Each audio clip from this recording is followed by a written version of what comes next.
Break के बाद कार्यक्रम में एक बार फिर से आपका स्वागत है। ब्रेक से पहले हम चर्चा कर रहे थे, काफ़ी सारा मंथन हुआ, अब सीधे चर्चा सुझावों पर।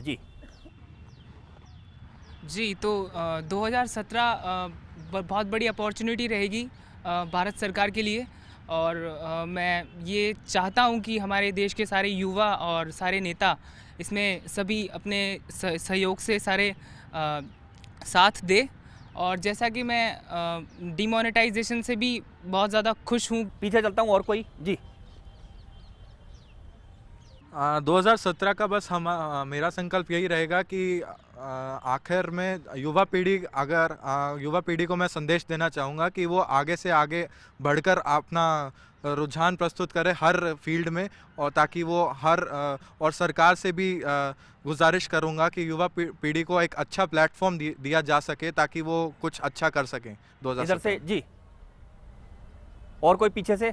मैं तो ये संकल्प लूँगा कि जो भी भ्रष्टाचार हो रहा है उसको मैं बंद कराने की कोशिश करूँगा। भ्रष्टाचार को ख़त्म करने की कोशिश। जी इधर आगे। मेरा संकल्प ये है सर कि जो 2016 में जो जख्म दिए गए हैं उनका मरहम जल्दी से जल्दी लगा दें, 50 दिन का इंतज़ार ना करें, यही संकल्प है सर। जल्दी जल्दी माइक पास करते जाएं। मेरा संकल्प ये रहेगा कि मैं पहली बार सत्ता में उन लोगों को चाहता हूं जो पहले कभी सत्ता में नहीं आए हैं। नए चेहरे सत्ता में आए। जी 2016 में यूथ को जो सबसे बड़ा हथियार मिला है सोशल मीडिया, मेरा केवल इतनी अपील है यूथ से, यही संकल्प है कि उसका सही इस्तेमाल किया जाए। इधर से मेरा ये संकल्प है कि 2017 में हम लोग सब चैलेंजेस लेने के लिए और रेडी रहें, मोर टू मोर चैलेंजेस, ज़्यादा चुनौतियां लेने के लिए तैयार रहें। सीधे मैं आता हूं संजीव जी आपके पास। मोदी जी का जो मिशन है स्वच्छ भारत मिशन, उसको मैं आगे बढ़ाना चाहूँगा और जयपुर को स्वच्छ बनाने की मुहिम में सब लोगों का सहयोग चाहूँगा। हिमानी जी। जब तक केंद्रीकरण खुद का ना हो, रूहानी स्तर पे ना हो, अपनी आत्मा को हम केंद्रित ना कर लें, मुझे नहीं लगता कि हम परमार्थ की बड़ी बड़ी बातें कर सकते हैं। मेरा संकल्प अपने आप से ये होगा कि मेरे जो विजन्स हैं, परसेप्शंस हैं, वो बहुत क्लियर हो, मुझे क्या सही है क्या गलत है वो पता हो, और उसके बाद ही परमार्थ स्वार्थ से शुरू होगा। यहाँ स्वार्थ का अपने आप को स्वस्थ रखने का, अपने समाज को, अपने परिवार को स्वस्थ रखने से शुरुआत है, एंड डेफिनेटली उसके रिजल्ट समाज में भी दिखाई देंगे। मालपानी जी। मैं पुनः स्वच्छता की तरफ ही ध्यान दूंगा, और स्वच्छता के साथ बहुत सी चीज़ें स्वास्थ्य की भी जुड़ी हुई हैं। अगर स्वच्छ भारत है तो स्वस्थ भारत भी होगा। स्वस्थ भारत हो। इकराम साहब। मैंने हमेशा आम आदमी की बात की है, दुख दर्द की बात की है, पीड़ा की बात की है, और मैं उन्हीं की आवाज़ को अपने कलम के ज़रिए, साहित्य के ज़रिए, कविता के ज़रिए उजागर करता रहा हूँ। और सिर्फ आगे भी मैं चाहता हूँ कि 2017 में उनकी आवाज़ सबसे ज़्यादा बुलंद की जाए। मैं अपनी तरफ से यह कहना चाहता हूँ कि आपने जो दिल में छुपा रखा है, मैं वो राज हूँ और यूँ गूंजूंगा सदा, मैं आपकी आवाज़ हूँ। दुबे साहब। 2017 में मेरा संकल्प ये रहेगा कि मैं खुद का कन्फ्यूजन भी दूर करूं और मेरे श्रोताओं का भी कन्फ्यूजन दूर करूं। ऐसी कविताएं लिखूं जिससे कन्फ्यूजन का वातावरण हटे और मेरे श्रोता सही नतीजे पर पहुंचे। लोकेश जी। युवाओं के लिए जितने अवसर मिलते हैं और जितने अवसर मैं उनको प्रदान कर सकता हूं, जितने सुविधा दे सकता हूं, उसके लिए संकल्प करूँगा। अर्चना जी।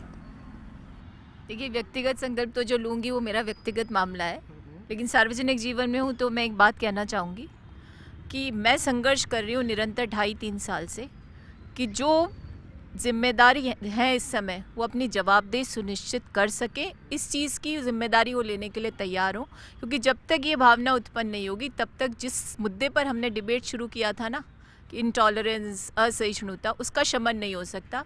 तो बाबा साहब अम्बेडकर ने एक चीज़ कही थी बहुत महत्वपूर्ण कॉन्स्टिट्यूशन में, जब वो कॉन्स्टिट्यूशन बन गया था और उस सभा को संबोधित कर रहे थे कि जब अंग्रेज़ों की गुलामी से मुक्त हो जाओ उसी क्षण ये ध्यान रखना कि उनकी करतूतों के लिए या अपनी गलतियों के लिए उनकी करतूतों को जिम्मेदार मत बताना। तो इस प्रवृत्ति से निजात आज देश चाहता है। सत्ता मिली है, उसका सुशासन के लिए लगाइए, गड्ढे मत खोदिए और भरने का प्रयास मत करिए उनको, और दूसरों पर उसकी जिम्मेदारी डालने की कुत्सित प्रयास है, इसका शमन होना चाहिए। मनोज जी।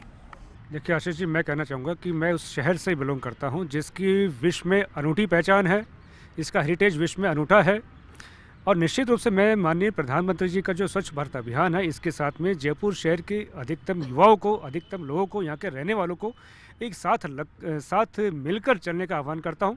जन सहयोग के साथ में जयपुर शहर को स्वच्छ एवं स्वतंत्र बनाने का मैं आह्वान करता हूँ और निश्चित रूप से मेरा प्रयास रहेगा 2017 के अंदर, और जब तक हमारा कार्यकाल है ये हमारा कर्तव्य भी है, हमारा काम भी है, हमारा विज़न भी है ये, और निश्चित रूप से हम लोग सब मिलकर साथ में काम करेंगे तो हम जयपुर शहर को हमारे पुराने वैभव के ऊपर, हमारे इस पुराने वैभव को बनाते हुए किस प्रकार से हम स्मार्ट सिटी के रूप में जयपुर शहर को तब्दील कर सके, इसके लिए प्रयास करूँगा।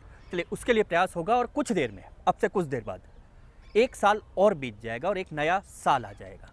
नया साल सिर्फ कैलेंडर बदलना नहीं होता, नया साल होता है नए संकल्पों का साल, नया साल होता है नई उम्मीदों का साल, नया साल होता है लगातार लड़ते रहने की जिद के नाम, नया साल होता है हर तरफ खुशियों की उम्मीदों के नाम, नया साल होता है नए सूरज के साथ नई रोशनी हर कोने तक पहुंचने की उम्मीद के साथ। और इसी नए साल की हम सभी दर्शकों को शुभकामनाएं देते हैं, साथ ही उम्मीद करते हैं कि जाने वाला साल से बेहतर आने वाला साल हो।